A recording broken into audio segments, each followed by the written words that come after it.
రాము అనే పేద బాలుడు తన తల్లితో నివసించేవాడు.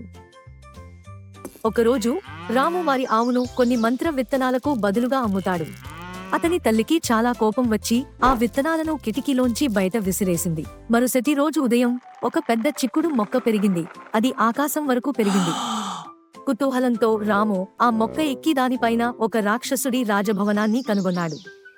ఆ రాక్షసుడు గాఢ నిద్రలో ఉన్నప్పుడు రాజభవనం లోపల అతనికి బంగారు నాణేలతో నిండిన ఒక నిధి కనిపించింది.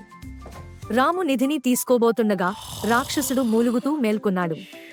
ఇప్పుడు తొందరపడాల్సిన సమయం ఆసన్నమైందని రాము అర్థం చేసుకున్నాడు. అతను నిధి పెట్టెను పట్టుకుని త్వరగా చిక్కుడు మొక్క నుండి కిందకు వచ్చాడు. అతను కిందకు చేరుకోగానే మొక్కను సమయానికి నరికివేశాడు. రాము మరియు అతని తల్లి ధనవంతులై సంతోషంగా జీవించారు. అతని తల్లి రామును కౌగిలించుకుని తెలియని మార్గంలో ధైర్యంగా అడుగువేసి అది వారికి గొప్ప ప్రతిఫలాన్ని తెచ్చిపెట్టినందుకు కృతజ్ఞతలు తెలిపింది.